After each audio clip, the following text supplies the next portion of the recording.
जय हिंद मेरे शेर शेरनियों, और आप सभी का स्वागत है आपके अपने चैनल प्रीतम एकेडमी परिवार में। तो जैसा कि आप लोगों का भारी डिमांड था कि क्लास 9 का सर जो जैक बोर्ड का मॉडल पेपर आया है उसका आप वीडियो बनाएं, तो देख सकते हो वीडियो जो है आज से वो शुरू हो चुकी है। और आप विषय देख सकते हो, विषय क्या है, सामाजिक विज्ञान यानी कि सोशल साइंस पे हम लोग बात करेंगे। और ये सेट संख्या जो है यानी कि मॉडल पेपर जो 1 है हम लोग उस पर बात करेंगे। चलिए कुछ नियमों पे चलते हैं। आपको पता है कि ये जो इसी सेट के हिसाब से आपके एग्जाम में जो है क्वेश्चन पूछे जाएंगे। तो चूंकि इस सेट को बनाने के लिए आपको 1.5 घंटा का समय दिया गया है, और टोटल जो अगर आप सेट के सभी क्वेश्चनों का अगर आंसर करते हो, सही से अगर आप आंसर देते हो, तो आपको इस सेट से 40 जो है नंबर देखने को मिलेगा। चलिए कुछ सामान्य नियमों के बारे में चलते हैं। और नियम क्या दिया गया है कि इस सेट में कुल मिला के 40 जो है प्रश्न पूछे गए हैं। सभी प्रश्नों का जो उत्तर देना अनिवार्य है। प्रत्येक प्रश्न जो है वो 1 अंक का है। और क्या बोला गया कि प्रत्येक प्रश्न में आपको 4 विकल्प दिए गए हैं, जिनमें सही विकल्प का आपको क्या करना है, चयन करना है। फिर लास्ट में क्या बोला कि अगर आप क्या करते हो, क्वेश्चन को बनाते हो और गलत हो जाता है, तो उसके लिए कोई भी आपको है नंबर नहीं काटा जाएगा, यानी कि नेगेटिव मार्किंग का जो सिस्टम है दोस्तों यहाँ पे नहीं है। तो दोस्तों बात करते हैं पहले नंबर क्वेश्चन पर। क्वेश्चन क्या है कि 1815 ईस्वी में किस युद्ध में फ्रांस की हार हुई। अगर मैं बात करूं इसका सही आंसर का, तो ऑप्शन नंबर ए जो है रसगुल्लो वो सही हो जाएगा कि 1815 ईस्वी में क्या हुआ, वाटरलू के मैदान में फ्रांस का क्या हुआ, हार हुआ। चलिए आगे बढ़ते हैं। और हमारा दूसरा नंबर का क्वेश्चन क्या है, देख सकते हो आपके स्क्रीन पर कि क्रांति से पहले फ्रांसीसी समाज कितने वर्ग में विभक्त था। ऑप्शंस क्या है, 2, 3, 4 और 5। तो इसका जो सही आंसर होगा वो ऑप्शन नंबर ख यानी कि 3 जो है बटा हुआ था। तो अगर मैं बात करूं ये 3 कौन कौन से सर, तो 3 तो पहला था आपको पता है पादरी वर्ग, दूसरा क्या था कुलीन वर्ग, और तीसरा क्या था आपका मध्यम वर्ग। चलिए क्वेश्चन है आप लोगों से, आप मुझे ये बताएं कि मध्यम वर्ग में क्या मैंने पूछा कि मध्यम वर्ग में कौन कौन से जो लोग हैं, किस पैसे के जो लोग हैं वो आते थे। चलिए आगे बढ़ते हैं। अब बात करते हैं तीसरा नंबर क्वेश्चन का। क्वेश्चन क्या है कि चर्च के विशेष कार्य को करने वाले व्यक्ति के समूह को क्या कहा जाता था। कि चर्च के विशेष कार्य को करने वाले व्यक्तियों के समूह को क्या कहा जाता था। और ऑप्शंस क्या है, समांत वर्ग, सर्वहारा वर्ग, पादरी वर्ग और जदीद। तो ये ऑप्शन नंबर गो जो है इसका सही हो जाएगा, यानी कि पादरी वर्ग उन लोगों को कहा जाता था। चलिए आगे बढ़ते हैं। तो देख सकते हो हमारा जो चौथा नंबर का क्वेश्चन है आपकी स्क्रीन पर। क्वेश्चन क्या है कि फ्रांस का संविधान किस वर्ष लागू हुआ। क्वेश्चन क्या है कि फ्रांस का संविधान किस वर्ष लागू हुआ।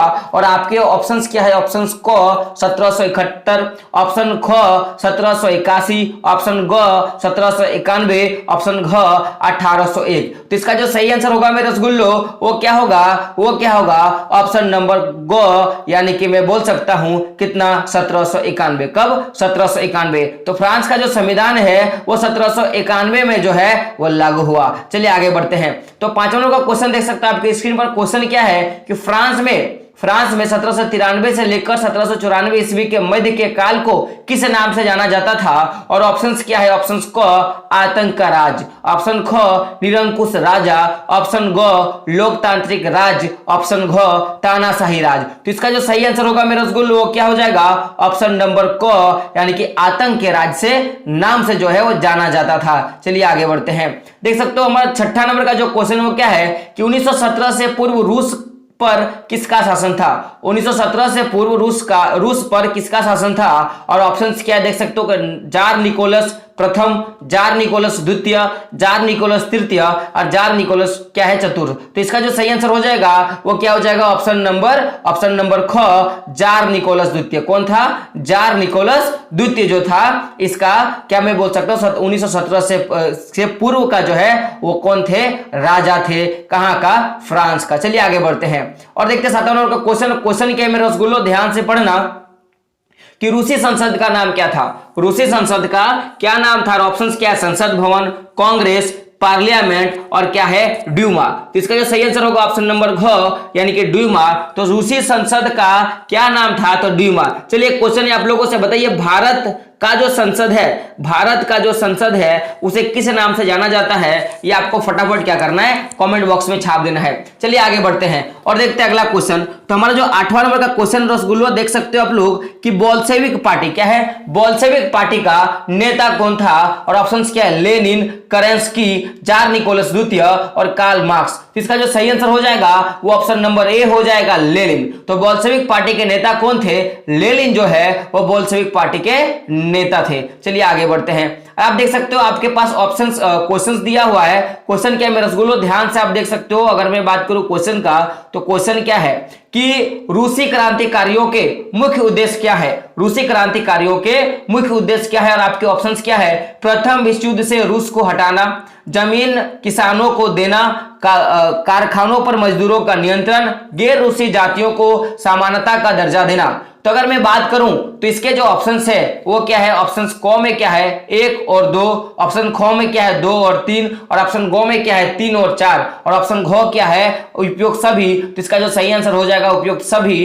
यानी कि ऑप्शन नंबर जो घ है इसका सही हो जाएगा। कारण समझिएगा, क्योंकि रूसी क्रांति का मुख्य उद्देश्य क्या था कि प्रथम विश्व युद्ध से खुद को हटाना, सभी को जमीन देना, कारखानों पे मजदूरों का नियंत्रण, और सभी जो जाति हैं उनको बराबरी का हक देना। तो ये चारों जो है वो सही हो जाएगा। चलिए आगे बढ़ते हैं और ऑप्शन नंबर 10, क्वेश्चन नंबर 10 क्या है कि खूनी रविवार के नाम से किस दिन को जाना जाता है, खूनी रविवार के नाम से किस दिन को जाना जाता है, और आपका ऑप्शंस क्या है 1 जनवरी 1905, 9 जनवरी 1905, 15 जनवरी 1905 और 20 जनवरी 1905। तो इसका जो सही आंसर होगा वो ऑप्शन नंबर ख हो जाएगा 9 जनवरी 1905। चलिए आगे बढ़ते हैं, देखते हैं हमारा 11 नंबर का क्वेश्चन क्या है कि भारत का क्षेत्रफल विश्व के कुल क्षेत्रफल का कितना प्रतिशत है, और ऑप्शंस क्या है 4.2%, 2.4%, 2.2% और 1.7%। तो ऑप्शन नंबर ख जो है मेरे रसगुल्लो इसका सही हो जाएगा 2.4%। चलिए आगे बढ़ते हैं, देखते हैं 12 नंबर का क्वेश्चन क्या है रसगुल्लो। आपके स्क्रीन पर क्वेश्चन देख सकते हो आप लोग। क्वेश्चन है कि भारत का मानक यमुनोत्तर रेखा कौन सी रेखा है, क्या है भारत की जो मानक यमुनोत्तर रेखा वो कौन सी रेखा है, और ऑप्शंस क्या है 23.30 अंश उत्तरी अक्षांश, 23.30 अंश दक्षिणी अक्षांश, और गौ नंबर क्या है 82.30 अंश पूर्वी देशांतर, और ऑप्शन घ क्या है इनमें से कोई नहीं। तो इसका जो सही आंसर होगा ऑप्शन नंबर ग, यानी कि 82.30 अंश पूर्वी देशांतर। चलिए क्वेश्चन आप मुझे बताइए, ये जो 82.30 जो अंश पूर्वी देशांतर रेखा है वो भारत के किस राज्य से होकर गुजरती है, फटाफट क्या करना है आपको कमेंट बॉक्स में छाप देना है। चलिए आगे बढ़ते हैं। तो जो 13 नंबर का क्वेश्चन है कि कर्क रेखा किस राज्य से होकर नहीं गुजरती, और ऑप्शंस क्या है गुजरात, मध्य प्रदेश, झारखंड और ओडिशा। तो इसका जो सही आंसर होगा मेरे रसगुल्लो वो क्या होगा ऑप्शन नंबर घ, यानी कि उड़ीसा। चलिए एक मैं आपको ट्रिक बताता हूं, इसका ट्रिक याद रखिएगा, मित्र पर क्या रखिएगा, मित्र पर गमछा क्या रखिएगा, गमछा झार, गमछा झार, इस तरह से आपको याद रखना है। तो ये ट्रिक आपको क्या करेगा, जो जितने भी राज्य हैं वो आपको सारा का सारा बता देगा। चलिए आगे बढ़ते हैं। तो 14 नंबर का क्वेश्चन क्या है कि विश्व का सबसे ऊंचा शिखर माउंट एवरेस्ट किस देश में स्थित है, ऑप्शंस क्या है भारत, चीन, नेपाल और पाकिस्तान। तो इसका जो सही आंसर हो जाएगा ऑप्शन नंबर ग, यानी कि नेपाल। चलिए क्वेश्चन आप लोगों से, आप मुझे ये बताइए, ये जो माउंट एवरेस्ट है कौन है, माउंट एवरेस्ट है सबसे ऊंची चोटी है, और आपको पता है नेपाल पे स्थित है। इसकी ऊंचाई कितनी है, इसकी ऊंचाई कितनी है, फटाफट आपको क्या करना है कमेंट बॉक्स में छाप देना है। चलिए आगे बढ़ते हैं और देखते हैं 15 नंबर का क्वेश्चन क्या है मेरे रसगुल्लो आपके स्क्रीन पर। क्वेश्चन क्या है कि एक स्थलीय भाग जो तीनों ओर से समुद्र में घिरा हो क्या कहलाता है, किधर से तीनों ओर से समुद्र में घिरा हो। अपने भारत, अगर आपको ये याद होगा भारत का नक्शा तो आप ध्यान से बोल सकते हो।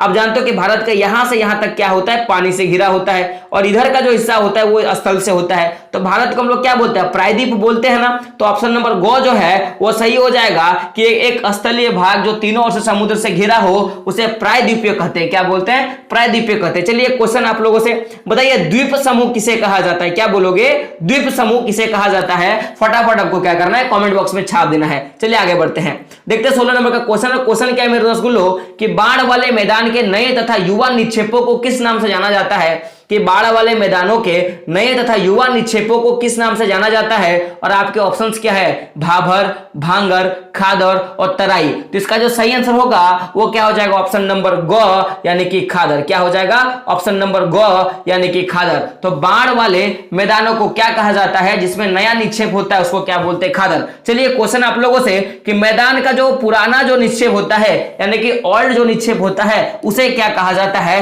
फटाफट आपको क्या करना है, कमेंट बॉक्स में छाप देना है। चलिए आगे बढ़ते हैं, देखते हैं 17 नंबर का क्वेश्चन। 17 नंबर का क्वेश्चन क्या है कि गोवा के दक्षिण में स्थित, गोवा के दक्षिण में स्थित क्या है, दक्षिण में स्थित तटीय पट्टी को किस नाम से जाना जाता है, ऑप्शंस क्या है, कोरोमंडल, कन्नड़, कोंकण और उत्तरी सरकार। तो इसका जो सही आंसर हो जाएगा वो क्या हो जाएगा, वो क्या हो जाएगा, ऑप्शन नंबर ग यानी कि कोंकण। क्या हो जाएगा, कोंकण इसका सही आंसर हो जाएगा। चलिए आगे बढ़ते हैं, देखते हैं 18 नंबर का क्वेश्चन। क्वेश्चन क्या है कि किस द्वीप का निर्माण प्रबल भित्ति से हुआ है, किस द्वीप का निर्माण प्रबल भित्ति से हुआ है। तो इसका जो सही आंसर हो जाएगा मेरे रसगुल्लो वो क्या हो जाएगा, लक्षद्वीप। क्या हो जाएगा, लक्षद्वीप। क्या हो जाएगा, क्या हो जाएगा, लक्षद्वीप जो है इसका सही हो जाएगा, यानी कि ऑप्शन नंबर क जो है इसका सही हो जाएगा। चलिए आगे बढ़ते हैं, देखते हैं अगला क्वेश्चन। 19वां नंबर का क्वेश्चन क्या है कि विश्व की सबसे बड़ी अपवाह द्रोणी किस नदी का है, विश्व की सबसे बड़ी अपवाह द्रोणी किस नदी का है। और ऑप्शन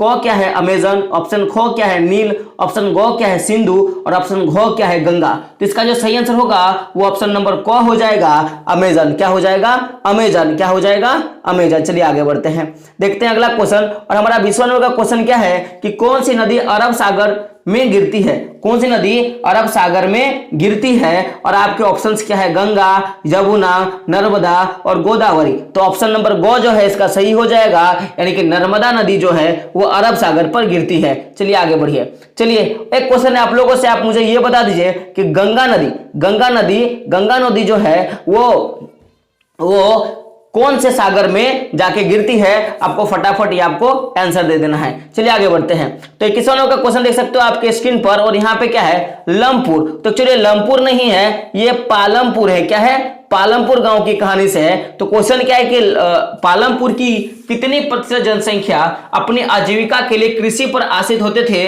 और ऑप्शंस क्या है देख सकते हो, ऑप्शन नंबर क 25%, ऑप्शन नंबर ख 35%, ऑप्शन नंबर ग 75%, और यहाँ पे मिस प्रिंट है तो ये क्या हो जाएगा, ऑप्शन नंबर घ वो क्या हो जाएगा 100%। तो इसका जो सही आंसर हो जाएगा वो क्या होगा, 75%, यानी कि ऑप्शन नंबर ग जो है वो सही हो जाएगा। चलिए आगे बढ़ते हैं और देखते हैं अगला क्वेश्चन। तो 22वां नंबर का क्वेश्चन देख सकते हो आपके स्क्रीन पर, और आपका क्वेश्चन क्या है मेरे रसगुल्ला लोग ध्यान से देखो। क्वेश्चन है आपका कि खरीफ फसल किस अवधि क्या है, खरीफ फसल की अवधि क्या है। और आपके ऑप्शंस क्या है, ऑप्शंस को जून से अक्टूबर, ऑप्शन ख नवंबर से अप्रैल, ऑप्शन ग अप्रैल से अगस्त, और ये है ऑप्शन नंबर घ यानी क्या है, इनमें से कोई नहीं। तो इसका जो सही आंसर होगा वो क्या होगा, ऑप्शन नंबर क यानी कि जून से अक्टूबर का जो महीना होता है वो खरीफ फसल का होता है। चलिए क्वेश्चन आप लोगों के लिए बताइए, तो रबी फसल जो है, कौन सा रबी फसल जो है उसकी अवधि क्या है, फटाफट कमेंट बॉक्स में छाप दीजिए। चलिए आगे चलते हैं, अगला क्वेश्चन क्या है, हरित क्रांति का संबंध किससे है, हरित क्रांति का संबंध किससे है। और आप देख सकते हो आपके ऑप्शंस क्या है, ऑप्शंस को खाद्यान्न के उत्पादन से, ऑप्शन ख तिलहन के उत्पादन से, ऑप्शन ग दूध के उत्पादन से, और यह है ऑप्शन नंबर घ क्या है, मत्स्य पालन से। तो हरित क्रांति का जो संबंध है वो ऑप्शन नंबर क यानी कि खाद्यान्न से, किससे है, खाद्यान्न से। ये क्वेश्चन आप लोग के लिए, आप लोग बताइए जो हरित क्रांति के जनक कौन है, हरित क्रांति के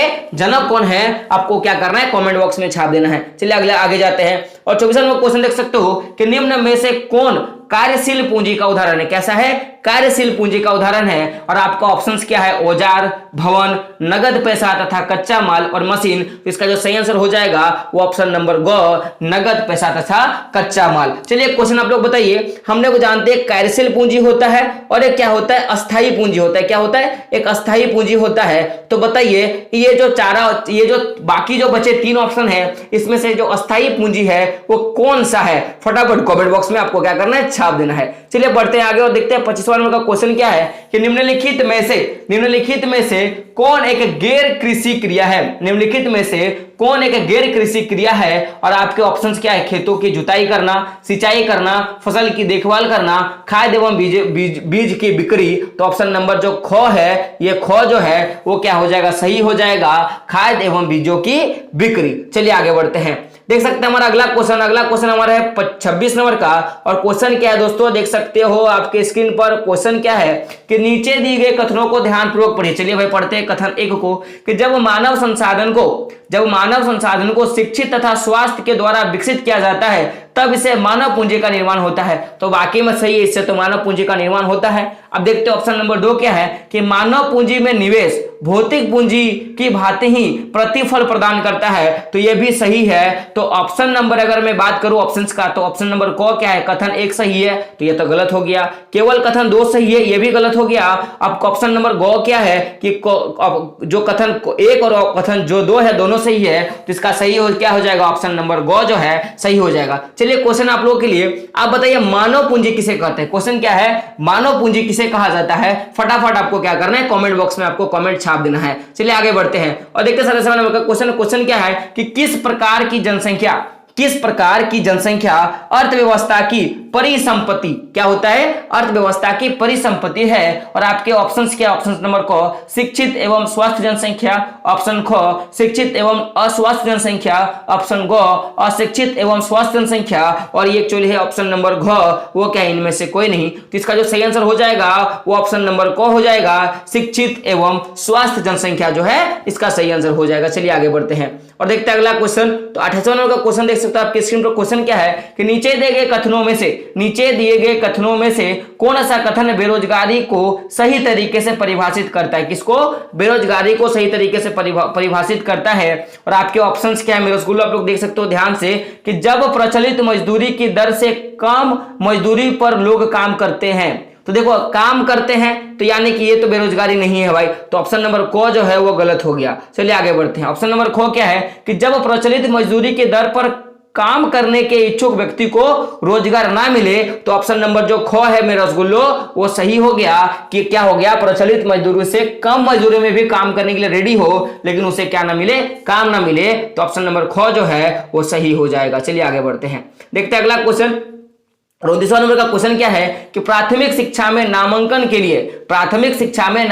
लिए कौन सा जो कार्यक्रम चलाया गया है। और आपके ऑप्शंस क्या है, सेतु पाठ्यक्रम, स्कूल लोटो शिविर, ऑप्शन नंबर गो क्या है, को और ख दोनों, और यहाँ पे स्प्रिंट है तो क्या होगा, ऑप्शन नंबर ख, इनमें से कोई नहीं। तो इसका जो सही आंसर होगा ऑप्शन नंबर गो, यानी कि सेतु पाठ्यक्रम और स्कूल लोटो जो शिविर है वो दोनों जो ही चलाया गया है। चलिए आगे बात करते हो। 30वां नंबर का क्वेश्चन देख सकते हो कि मौसमी बेरोजगारी से क्या तात्पर्य है। मौसमी बेरोजगारी से क्या तात्पर्य है। और आपके ऑप्शंस क्या है कि जब उच्च डिग्री धारक को रोजगार ना मिले, जब किसी खास फसली मौसम में ही रोजगार मिले, जब वर्षा के कुछ महीने में रोजगार प्राप्त ना हो, जब वैकल्प रोजगार उपलब्ध ना हो। तो ऑप्शन नंबर ख जो है इसका सही हो जाएगा कि वर्ष के कुछ ही महीने में क्या मिले, उसको रोजगार मिले, या मौसमी महीने पे ही रोजगार मिले। चलिए क्वेश्चन आपके लिए बताइए, तो मौसमी जो बेरोजगारी होता है वो किसके अंतर्गत आता है, किसके अंतर्गत आता है, ये आपको बोल देना है। चलिए अगले क्वेश्चन पे जाते हैं और क्वेश्चन है आपका लोकतंत्र से क्या है, लोकतंत्र से कि लोकतंत्र का शाब्दिक अर्थ क्या है, लोकतंत्र का शाब्दिक अर्थ क्या है।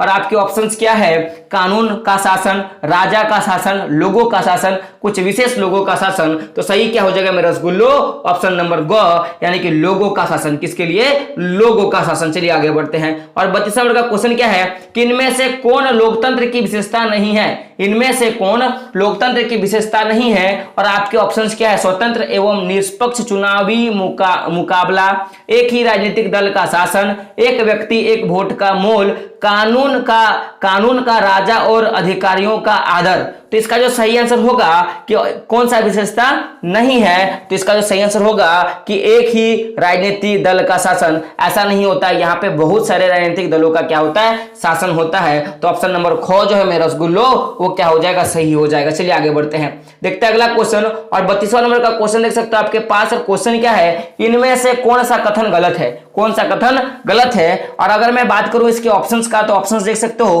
कि लोकतंत्र शासन का एक ऐसा रूप है जिसमें शासकों का चुनाव लोग करते हैं। तो ये तो सही हो गया भाई। अब बात करते हैं अगला क्वेश्चन। तो लोकतंत्र में अंतिम निर्णय लेने की शक्ति लोगों द्वारा चुने गए प्रतिनिधियों के पास होनी चाहिए, तो यह भी सही है। बात करते हैं ऑप्शन नंबर गो का। तो लोकतंत्र शासन का एक रूप है जिसमें वंशानुगत शासक द्वारा शासन चलाया जाता है, तो ऑप्शन नंबर गो जो है वो गलत है, यानी कि ऑप्शन क्वेश्चन नंबर 33 का सही आंसर क्या हो जाएगा, ऑप्शन नंबर गो जो है वो सही हो जाएगा। बात करते हैं अगले क्वेश्चन पे, 34वां नंबर का क्वेश्चन देख सकते हो कि इनमें से कौन सा तर्क लोकतंत्र के पक्ष में अच्छा नहीं है। क्या है? अच्छा नहीं है। और आपके ऑप्शंस क्या है? लोकतंत्र मतभेदों और टकरावों का संभालने का तरीका उपलब्ध कराता है। लोकतंत्र जो होता है वो क्या कराता है? लोकतंत्र मतभेदों और टकरावों को संभालने का तरीका उपलब्ध कराता है, तो ये तो सही है भाई। अब बात करते हैं अगले 3 ऑप्शंस का।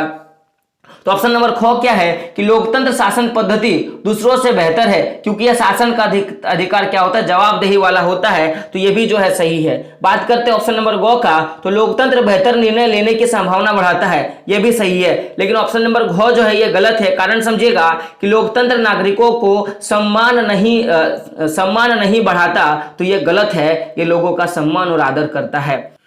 तो बात करते हैं 25 नंबर क्वेश्चन का। क्वेश्चन क्या है कि पाकिस्तान में जनरल परवेज मुशर्रफ ने कब सैनिक तख्ता पलट की अगुवाई की थी? और आपके ऑप्शंस क्या है? 1992, 1994, 1996 और 1999। तो इसका सही आंसर क्या हो जाएगा? 1999, यानी कि ऑप्शन नंबर घ जो है इसका सही हो जाएगा। चलिए आगे बढ़ते हैं। और 36 नंबर का क्वेश्चन आपको पता होगा कि दक्षिण अफ्रीका कब स्वतंत्र हुआ? दक्षिण अफ्रीका कब स्वतंत्र हुआ?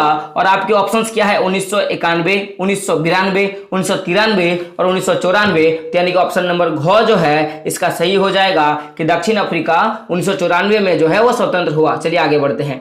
तो 37वां नंबर का क्वेश्चन देख सकते हो आपके पास यार। क्वेश्चन क्या है कि रंगभेद की नीति इनमें से किस देश में प्रचलित थी? और आपके ऑप्शंस क्या है? श्रीलंका, दक्षिण अफ्रीका, जिम्बाब्वे और चीन। तो ऑप्शन नंबर ख जो है इसका सही हो जाएगा, यानी कि दक्षिण अफ्रीका में क्या था? रंगभेद का नीति जो था प्रचलित था। चलिए बात करते हैं आगे। और 38 नंबर का क्वेश्चन क्या है कि भारतीय संविधान सभा में सदस्यों की कितनी संख्या थी? और ऑप्शंस क्या है? 324, 250, 299 और 385। तो ऑप्शन नंबर गो जो है वो सही हो जाएगा, 299 जो सदस्य थे। चलिए आगे बढ़ते हैं। और 39वां नंबर का क्वेश्चन क्या है मेरे स्कूलों, देख सकते हो ध्यान से कि लोकतांत्रिक संविधान में इनमें से कौन सा प्रावधान नहीं रहता है? कौन सा प्रावधान नहीं रहता है? और आपके ऑप्शंस क्या है? शासक प्रमुख के अधिकार। तो भाई इसके तो अधिकार का वर्णन होता है। शासन प्रमुख का नाम ये जो है नहीं होता है। विधायिका और विधायिका के अधिकार ये भी होता है देश का नाम। तो ऑप्शन नंबर ख जो है वो गलत है। कारण समझिएगा कि अगर उसका नाम रहेगा तो जाहिर सी बात है कि ये क्या हो जाएगा? ये एक प्रकार का तो बोल सकते हो राजशाही शासन जो है वो हो जाएगा। चलिए बात करते हैं अंतिम क्वेश्चन पे, आपके सीट संख्या 1 पे। और आपका क्वेश्चन क्या दोस्तों देख सकते हो स्क्रीन पर कि भारतीय संविधान सभा ने किस दिन अपना काम पूरा कर लिया? और आपके ऑप्शंस क्या है? 26 नवंबर 1947, 26 नवंबर 1948, 26 नवंबर 1949 और 26 नवंबर 1950। तो इसका सही आंसर क्या हो जाएगा? ऑप्शन नंबर ग, यानी कि 26 नवंबर 1950। आप एक क्वेश्चन का आंसर दो कि लागू तो 26 नवंबर 1950 को किया था, लेकिन बना कब था? 26 नवंबर 1949। तो एक चीज मेरे को बताइए कि संविधान को बनाने में, क्या बोलोगे? संविधान को बनाने में कुल कितना दिन का समय लगा था? आपको क्या करना है? फटाफट कमेंट बॉक्स में छाप देना है। तो आई होप आपको वीडियो अच्छा लगा होगा तो क्या करना है? वीडियो को लाइक करना है, आपके दोस्तों तक शेयर करना है। और एक बात मेरे रसगुल्लो, क्या करना है कि चैनल को सब्सक्राइब कर देना है और वीडियो को क्या करना है? आपके दोस्तों तक शेयर करना है। तो मिलते हैं अगले वीडियो में, तब तक के लिए जय हिंद, जय भारत और आपका दिन शुभ हो।